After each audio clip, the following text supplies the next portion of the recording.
فاتحہ سورت نمبر 1۔ شروع کرتا ہوں اللہ تعالیٰ کے نام سے جو بڑا مہربان نہایت رحم والا ہے۔ سب تعریف اللہ تعالیٰ کے لیے ہے جو تمام جہانوں کا پالنے والا ہے، بڑا مہربان نہایت رحم کرنے والا۔ بدلے کے دن یعنی قیامت کا مالک ہے۔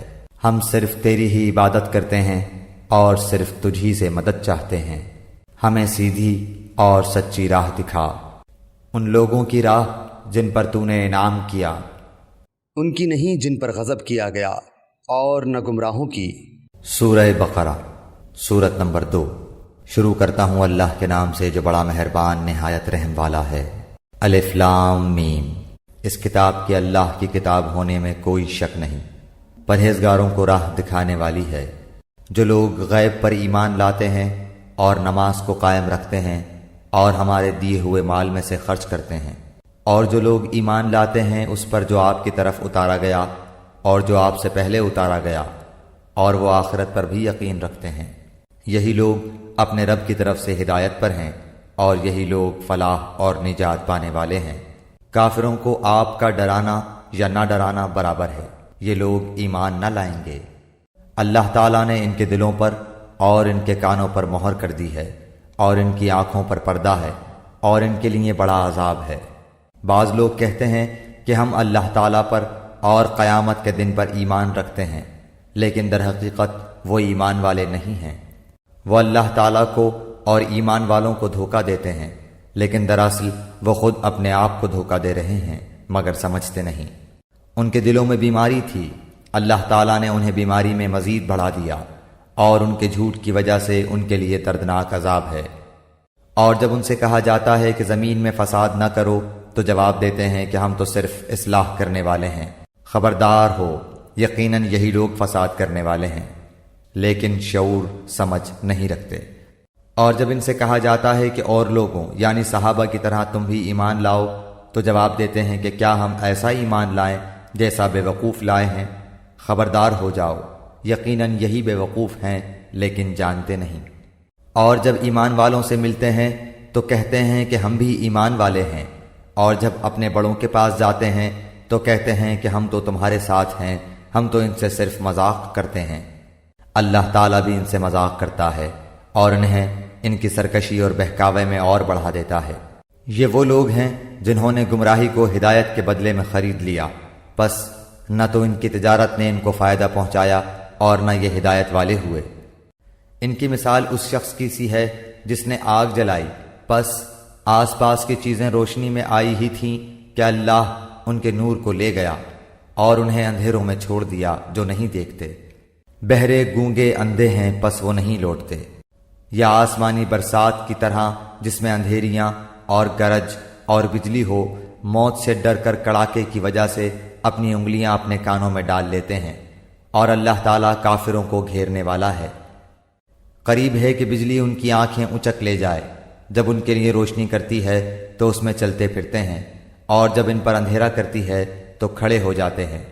اور اگر اللہ تعالیٰ چاہے تو ان کے کانوں اور آنکھوں کو بیکار کر دے، یقیناً اللہ تعالیٰ ہر چیز پر قدرت رکھنے والا ہے۔ اے لوگو، اپنے اس رب کی عبادت کرو جس نے تمہیں اور تم سے پہلے کے لوگوں کو پیدا کیا، یہی تمہارا بچاؤ ہے۔ جس نے تمہارے لیے زمین کو فرش اور آسمان کو چھت بنایا، اور آسمان سے پانی اتار کر اس سے پھل پیدا کر کے تمہیں روزی دی۔ خبردار، باوجود جاننے کے اللہ کے شریک مقرر نہ کرو۔ ہم نے جو کچھ اپنے بندے پر اتارا ہے اس میں اگر تمہیں شک ہو اور تم سچے ہو تو اس جیسی ایک صورت تو بنا کر لاؤ۔ تمہیں اختیار ہے کہ اللہ تعالیٰ کے سوا اپنے مددگاروں کو بھی بلا لو۔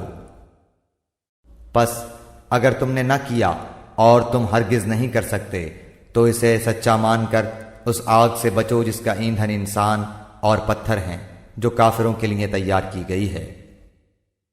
اور ایمان والوں اور نیک عمل کرنے والوں کو ان جنتوں کی خوشخبریاں دو جن کے نیچے نہریں بہہ رہی ہیں، جب کبھی وہ پھلوں کا رزق دیے جائیں گے، اور ہم شکل لائے جائیں گے تو کہیں گے یہ وہی ہے جو ہم اس سے پہلے دیے گئے تھے۔ اور ان کے لیے بیویاں ہیں صاف ستھری، اور وہ ان جنتوں میں ہمیشہ رہنے والے ہیں۔ یقیناً اللہ تعالیٰ کسی مثال کے بیان کرنے سے نہیں شرماتا، خواہ مچھر کی ہو یا اس سے بھی ہلکی چیز کی۔ ایمان والے تو اسے اپنے رب کی جانب سے صحیح سمجھتے ہیں، اور کفار کہتے ہیں کہ اس مثال سے اللہ نے کیا مراد لی ہے؟ اس کے ذریعے بیشتر کو گمراہ کرتا ہے اور اکثر لوگوں کو راہ راست پر لاتا ہے، اور گمراہ تو صرف فاسقوں کو ہی کرتا ہے۔ جو لوگ اللہ تعالیٰ کے مضبوط عہد کو توڑ دیتے ہیں اور اللہ تعالیٰ نے جن چیزوں کے جوڑنے کا حکم دیا ہے انہیں کاٹتے اور زمین میں فساد پھیلاتے ہیں، یہی لوگ نقصان اٹھانے والے ہیں۔ تم اللہ کے ساتھ کیسے کفر کرتے ہو حالانکہ تم مردہ تھے، اس نے تمہیں زندہ کیا، پھر تمہیں مار ڈالے گا، پھر زندہ کرے گا، پھر اسی کی طرف لوٹائے جاؤ گے۔ وہ اللہ جس نے تمہارے لیے زمین کی تمام چیزوں کو پیدا کیا، پھر آسمان کی طرف قصد کیا اور ان کو ٹھیک ٹھاک 7 آسمان بنایا، اور وہ ہر چیز کو جانتا ہے۔ اور جب تیرے رب نے فرشتوں سے کہا کہ میں زمین میں خلیفہ بنانے والا ہوں، تو انہوں نے کہا ایسے شخص کو کیوں پیدا کرتا ہے جو زمین میں فساد کرے اور خون بہائے؟ اور ہم تیری تسبیح، حمد اور پاکیزگی بیان کرنے والے ہیں۔ اللہ تعالیٰ نے فرمایا جو میں جانتا ہوں تم نہیں جانتے۔ اور اللہ تعالیٰ نے آدم کو تمام نام سکھا کر ان چیزوں کو فرشتوں کے سامنے پیش کیا اور فرمایا اگر تم سچے ہو تو ان چیزوں کے نام بتاؤ۔ ان سب نے کہا اے اللہ تیری ذات پاک ہے، ہمیں تو صرف اتنا ہی علم ہے جتنا تو نے ہمیں سکھا رکھا ہے، پورے علم و حکمت والا تو ہی ہے۔ اللہ تعالیٰ نے حضرت آدم علیہ السلام سے فرمایا تم ان کے نام بتا دو۔ جب انہوں نے بتا دیے تو فرمایا کہ کیا میں نے تمہیں پہلے ہی نہ کہا تھا کہ زمین اور آسمانوں کا غیب میں ہی جانتا ہوں، اور میرے علم میں ہے جو تم ظاہر کر رہے ہو اور جو تم چھپاتے تھے۔ اور جب ہم نے فرشتوں سے کہا کہ آدم کو سجدہ کرو تو ابلیس کے سوا سب نے سجدہ کیا، اس نے انکار کیا اور تکبر کیا اور وہ کافروں میں ہو گیا۔ اور ہم نے کہہ دیا کہ اے آدم تم اور تمہاری بیوی جنت میں رہو اور جہاں کہیں سے چاہو با فراغت کھاؤ پیو، لیکن اس درخت کے قریب بھی نہ جانا ورنہ ظالم ہو جاؤ گے۔ لیکن شیطان نے ان کو بہکا کر وہاں سے نکلوا ہی دیا، اور ہم نے کہہ دیا کہ اتر جاؤ، تم ایک دوسرے کے دشمن ہو، اور ایک وقت مقرر تک تمہارے لیے زمین میں ٹھہرنا اور فائدہ اٹھانا ہے۔ حضرت آدم علیہ السلام نے اپنے رب سے چند باتیں سیکھ لیں اور اللہ تعالیٰ نے ان کی توبہ قبول فرمائی، بے شک وہی توبہ قبول کرنے والا اور رحم کرنے والا ہے۔ ہم نے کہا تم سب یہاں سے چلے جاؤ، جب کبھی تمہارے پاس میری ہدایت پہنچے تو اس کی تابعداری کرنے والوں پر کوئی خوف و غم نہیں، اور جو انکار کر کے ہماری آیتوں کو جھٹلائیں وہ جہنمی ہیں اور ہمیشہ اسی میں رہیں گے۔ اے بنی اسرائیل میری اس نعمت کو یاد کرو جو میں نے تم پر انعام کی، اور میرے عہد کو پورا کرو، میں تمہارے عہد کو پورا کروں گا، اور مجھ ہی سے ڈرو۔ اور اس کتاب پر ایمان لاؤ جو میں نے تمہاری کتابوں کی تصدیق میں نازل فرمائی ہے، اور اس کے ساتھ تم ہی پہلے کافر نہ بنو، اور میری آیتوں کو تھوڑی تھوڑی قیمت پر نہ فروخت کرو، اور صرف مجھ ہی سے ڈرو۔ اور حق و باطل کے ساتھ خلط ملط نہ کرو، اور نہ حق کو چھپاؤ، تمہیں تو خود اس کا علم ہے۔ اور نمازوں کو قائم کرو اور زکوٰۃ دو، اور رکوع کرنے والوں کے ساتھ رکوع کرو۔ کیا لوگوں کو بھلائیوں کا حکم کرتے ہو اور خود اپنے آپ کو بھول جاتے ہو، باوجود کہ تم کتاب پڑھتے ہو؟ کیا اتنی بھی تم میں سمجھ نہیں؟ اور صبر اور نماز کے ساتھ مدد طلب کرو، یہ چیز شاق ہے مگر ڈر رکھنے والوں پر، جو جانتے ہیں کہ بے شک وہ اپنے رب سے ملاقات کرنے والے اور یقیناً وہ اسی کی طرف لوٹ کر جانے والے ہیں۔ اے اولاد یعقوب میری اس نعمت کو یاد کرو جو میں نے تم پر انعام کی، اور میں نے تمہیں تمام جہانوں پر فضیلت دی۔ اس دن سے ڈرتے رہو جب کوئی کسی کو نفع نہ دے سکے گا، اور نہ ہی اس کی بابت کوئی سفارش قبول ہوگی، اور نہ کوئی بدلہ اس کے عوض لیا جائے گا، اور نہ وہ مدد کیے جائیں گے۔ اور جب ہم نے تمہیں فرعونیوں سے نجات دی جو تمہیں بدترین عذاب دیتے تھے، جو تمہارے لڑکوں کو مار ڈالتے تھے اور تمہاری لڑکیوں کو چھوڑ دیتے تھے، اس نجات دینے میں تمہارے رب کی بڑی مہربانی تھی۔ اور جب ہم نے تمہارے لیے دریا چیر پھاڑ دیا اور تمہیں اس سے پار کر دیا، اور فرعونیوں کو تمہاری نظروں کے سامنے اس میں ڈبو دیا، اور ہم نے حضرت موسیٰ علیہ السلام سے 40 راتوں کا وعدہ کیا، پھر تم نے اس کے بعد بچڑا پوجنا شروع کر دیا اور ظالم بن گئے، لیکن ہم نے باوجود اس کے پھر بھی تمہیں معاف کر دیا تاکہ تم شکر کرو۔ اور ہم نے حضرت موسیٰ علیہ السلام کو تمہاری ہدایت کے لیے کتاب اور معجزے عطا فرمائے۔ جب حضرت موسیٰ علیہ السلام نے اپنی قوم سے کہا کہ اے میری قوم، بچڑے کو معبود بنا کر تم نے اپنی جانوں پر ظلم کیا ہے، اب تم اپنے پیدا کرنے والے کی طرف رجوع کرو، اپنے کو آپس میں قتل کرو، تمہاری بہتری اللہ تعالیٰ کے نزدیک اسی میں ہے، تو اس نے تمہاری توبہ قبول کی، وہ توبہ قبول کرنے والا اور رحم و کرم کرنے والا ہے۔ اور تم اسے بھی یاد کرو، تم نے حضرت موسیٰ علیہ السلام سے کہا تھا کہ جب تک ہم اپنے رب کو سامنے نہ دیکھ لیں ہرگز ایمان نہ لائیں گے، جس گستاخی کی سزا میں تم پر تمہارے دیکھتے ہوئے بجلی گری، لیکن پھر اس لیے کہ تم شکر گزاری کرو اس موت کے بعد بھی ہم نے تمہیں زندہ کر دیا، اور ہم نے تم پر بادل کا سایہ کیا اور تم پر من و سلوہ اتارا اور کہہ دیا کہ ہماری دی ہوئی پاکیزہ چیزیں کھاؤ، اور انہوں نے ہم پر ظلم نہیں کیا، البتہ وہ خود اپنی جانوں پر ظلم کرتے تھے۔ اور ہم نے تم سے کہا کہ اس بستی میں جاؤ اور جو کچھ جہاں کہیں سے چاہو بافراغت کھاؤ پیو، اور دروازے میں سجدے کرتے ہوئے گزرو، اور زبان سے حتیٰ کہو ہم تمہاری خطائیں معاف فرما دیں گے اور نیکی کرنے والوں کو اور زیادہ دیں گے۔ پھر ان ظالموں نے اس بات کی جو ان سے کہی گئی تھی بدل ڈالی، ہم نے بھی ان ظالموں پر ان کے فسق و نافرمانی کی وجہ سے آسمانی عذاب نازل کیا۔ اور جب موسیٰ علیہ السلام نے اپنی قوم کے لیے پانی مانگا تو ہم نے کہا کہ اپنی لاٹھی پتھر پر مارو، جس سے 12 چشمے پھوٹ نکلے، اور ہر گروہ نے اپنا چشمہ پہچان لیا، اور ہم نے کہہ دیا کہ اللہ تعالیٰ کا رزق کھاؤ پیو اور زمین میں فساد نہ کرتے پھرو۔ اور جب تم نے کہا اے موسیٰ، ہم سے ایک ہی قسم کے کھانے پر ہرگز صبر نہ ہو سکے گا، اس لیے اپنے رب سے دعا کیجئے کہ وہ ہمیں زمین کی پیداوار، ساگ، ککڑی، گیہوں، مسور اور پیاز دے۔ آپ نے فرمایا بہتر چیز کے بدلے ادنا چیز کیوں طلب کرتے ہو؟ اچھا شہر میں جاؤ، وہاں تمہاری چاہت کی یہ سب چیزیں ملیں گی۔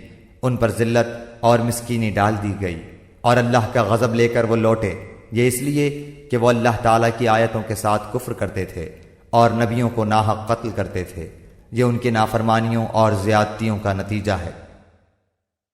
مسلمان ہوں، یہودی ہوں، نصارہ ہوں یا صابی ہوں، جو کوئی بھی اللہ تعالیٰ پر اور قیامت کے دن پر ایمان لائے اور نیک عمل کرے، ان کے اجر ان کے رب کے پاس ہیں، اور ان پر نہ تو کوئی خوف ہے اور نہ اداسی۔ اور جب ہم نے تم سے وعدہ لیا اور تم پر طور پہاڑ لا کھڑا کر دیا اور کہا جو ہم نے تمہیں دیا ہے اسے مضبوطی سے تھام لو، اور جو کچھ اس میں ہے اسے یاد کرو تاکہ تم بچ سکو، لیکن تم اس کے بعد بھی پھر گئے، پھر اگر اللہ تعالیٰ کا فضل اور اس کی رحمت تم پر نہ ہوتی تو تم نقصان والے ہو جاتے۔ اور یقیناً تمہیں ان لوگوں کا علم بھی ہے جو تم میں سے ہفتے کے بارے میں حد سے بڑھ گئے، اور ہم نے بھی کہہ دیا کہ تم ذلیل بندر بن جاؤ۔ اسے ہم نے اگلوں پچھلوں کے لیے عبرت کا سبب بنا دیا اور پرہیزگاروں کے لیے واعظ و نصیحت کا۔ اور حضرت موسیٰ علیہ السلام نے جب اپنی قوم سے کہا کہ اللہ تعالیٰ تمہیں ایک گائے ذبح کرنے کا حکم دیتا ہے، تو انہوں نے کہا ہم سے مذاق کیوں کرتے ہیں؟ آپ نے جواب دیا کہ میں ایسا جاہل ہونے سے اللہ تعالیٰ کی پناہ پکڑتا ہوں۔ انہوں نے کہا اے موسیٰ، دعا کیجئے کہ اللہ تعالیٰ ہمارے لیے اس کی ماہیت بیان کر دے۔ آپ نے فرمایا سنو، وہ گائے نہ تو بالکل بڑھیا ہو نہ بچہ، بلکہ درمیانی عمر کی نوجوان ہو۔ اب جو تمہیں حکم دیا گیا ہے بجا لاؤ۔ وہ پھر کہنے لگے کہ دعا کیجئے کہ اللہ تعالیٰ بیان کرے کہ اس کا رنگ کیا ہے۔ فرمایا وہ کہتا ہے کہ وہ گائے زرد رنگ کی ہے، چمکیلا اور دیکھنے والوں کو بھلا لگنے والا اس کا رنگ ہے۔ وہ کہنے لگے کہ اپنے رب سے اور دعا کیجئے کہ ہمیں اس کی مزید ماہیت بتلائے۔ اس قسم کی گائے تو بہت ہیں، پتہ نہیں چلتا، اگر اللہ نے چاہا تو ہم ہدایت والے ہو جائیں گے۔ آپ نے فرمایا کہ اللہ کا فرمان ہے کہ وہ گائے کام کرنے والی زمین میں ہل جوتنے والی اور کھیتوں کو پانی پلانے والی نہیں، وہ تندرست اور بے داغ ہے۔ انہوں نے کہا اب آپ نے حق واضح کر دیا، گو وہ حکم برداری کے قریب نہ تھے لیکن اسے مانا اور وہ گائے ذبح کر دی۔ جب تم نے ایک شخص کو قتل کر ڈالا پھر اس میں اختلاف کرنے لگے اور تمہاری پوشیدگی کو اللہ تعالیٰ ظاہر کرنے والا تھا، ہم نے کہا کہ اس گائے کا ایک ٹکڑا مقتول کے جسم پر لگا دو، وہ جی اٹھے گا۔ اسی طرح اللہ مردوں کو زندہ کر کے تمہیں تمہاری عقل مندی کے لیے اپنی نشانیاں دکھاتا ہے۔ پھر اس کے بعد تمہارے دل پتھر جیسے بلکہ اس سے بھی زیادہ سخت ہو گئے۔ بعض پتھروں سے تو نہریں بہہ نکلتی ہیں اور بعض پھٹ جاتے ہیں اور ان سے پانی نکل آتا ہے، اور بعض اللہ تعالیٰ کے ڈر سے گر گر پڑتے ہیں، اور تم اللہ تعالیٰ کو اپنے اعمال سے غافل نہ جانو۔ مسلمانوں، کیا تمہاری خواہش ہے کہ یہ لوگ ایماندار بن جائیں، حالانکہ ان میں ایسے لوگ بھی جو کلام اللہ کو سن کر عقل و علم والے ہوتے ہوئے پھر بھی بدل ڈالا کرتے ہیں؟ جب ایمان والوں سے ملتے ہیں تو اپنی ایمانداری ظاہر کرتے ہیں، اور جب آپس میں ملتے ہیں تو کہتے ہیں کہ مسلمانوں کو کیوں وہ باتیں پہنچاتے ہو جو اللہ تعالیٰ نے تمہیں سکھائی ہیں؟ کیا جانتے نہیں کہ یہ تو اللہ تعالیٰ کے پاس تم پر ان کی حجت ہو جائے گی؟ کیا یہ نہیں جانتے کہ اللہ تعالیٰ ان کی پوشیدگی اور ظاہرداری سب کو جانتا ہے؟ ان میں سے بعض ان پڑھ ایسے بھی ہیں کہ جو کتاب کے صرف ظاہری الفاظ کو ہی جانتے ہیں اور صرف گمان اور اٹکل ہی پر ہیں۔ ان لوگوں کے لیے ویل ہے جو اپنے ہاتھوں کی لکھی ہوئی کتاب کو اللہ تعالیٰ کی طرف کی کہتے ہیں اور اس طرح دنیا